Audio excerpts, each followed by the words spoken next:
கண்ணியத்திற்கும் பெருமதிப்பிற்கும் உண்டான பெரியோர்களே, சகோதரர்களே, ஆரம்பமாக இஸ்லாத்தின் காணிக்கையான சலாத்தினை தெரிவித்துக் கொள்ளுகிறேன்.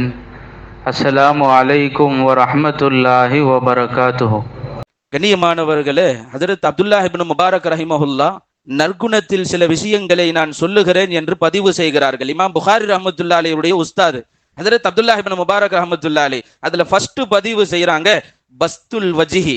எழுதுகிறார்கள், ஒரு முஸ்லிமை பார்த்தா முகமலர்ச்சியோடு அவரை பார்த்து சந்திக்கணுங்கிறாங்க. இது நல்ல குணத்தோடு சேர்ந்ததுங்கிறாங்க. ஒருவரை நீங்கள் சந்திக்கிற பொழுது மலர்ந்த முகத்துடன், நல்ல சிரித்த முகத்துடன் அவர்களை நீங்கள் சந்திப்பது அது நல்ல குணத்துல உயர்ந்த அந்தஸ்துங்கிறாங்க. அல்லாஹ் நமக்கு எல்லாம் தௌஃபீக் செய்வானாக. சில பேரை பார்த்தா செத்த மாதிரியே இருப்பான், சிரிக்கிறதுக்கு காசு கொடுக்கணும். ஸல்லல்லாஹு அலைஹி வஸல்லம் நல்ல குணத்துல இதுவும் ஒண்ணுங்கிறாங்க. ஒரு முஸ்லீமை நீங்க பாக்குறீங்கன்னா முகமலர்ச்சியோடு சந்தோஷத்தோடு பாருங்க நாங்க ஸல்லல்லாஹு அலைஹி வஸல்லம். அல்லாஹ் நமக்கு அப்படி பார்க்க தௌஃபீக் செய்வானாக.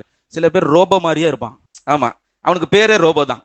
இப்படி எல்லாம் இன்னைக்கு வாழ்க்கையில பார்த்துக்கிட்டு இருக்கிறோம். வந்து ஸல்லல்லாஹு அலைஹி வஸல்லம் சொன்னாங்க, அடுத்தவர்களை பார்க்கிற பொழுது, ஒரு முஸ்லிமை நீங்கள் சந்திக்கிற பொழுது முகமலர்ச்சியோடு அவர்களை பார்த்து சந்திப்பது இது நற்குணத்தில் சேர்ந்தது என்றார்கள் ஹஜ்ரத் அப்துல்லாஹ் இப்னு முபாரக். இரண்டாவது சொல்றாங்க வபதுலுல் மஅரூஃப், இரண்டாவது சொல்லுகிறார்கள் உபகாரம் செய்வது, அதை கொண்டு அவர் சந்தோஷப்படுவாரு, இது நல்ல குணங்கிறாங்க. ஒருத்தருக்கு செய்கிற உபகாரத்தால் அவர் சந்தோஷம் அடைவாரு, அதை பார்த்து நீங்கள் சந்தோஷம் பெறுவீர்களே, அது நல்ல குணத்தை சேர்ந்தது என்கிறார்கள். இது இரண்டாவது. மூணாவது வகஃபுல் அதா, யாருக்கும் தீங்கு தராமல் இருப்பது, இது நல்ல குணத்துல சேர்ந்தது.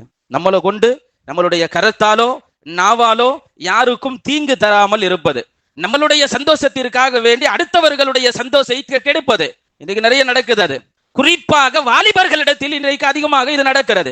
குறிப்பாக கண்ணியமானவர்களே, நம்மளுடைய கரத்தை கொண்டும் நாவை கொண்டும் யாரும் தீங்கு அடைந்து விடக்கூடாது, அவர்கள் சிரமம் அடைந்து விடக்கூடாது, கஷ்டம் அடைந்து விடக்கூடாது, மன சஞ்சலங்கள் அவர்களுக்கு ஏற்பட்டு விடக்கூடாது.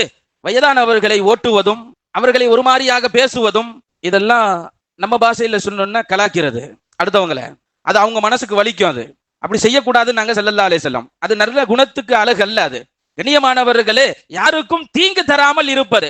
மூணு விஷயத்தை ஹஜ்ரத் அப்துல்லாஹ் இப்னு முபாரக் ரஹ்மத்துல்லாஹி அலைஹி சொன்னாங்க.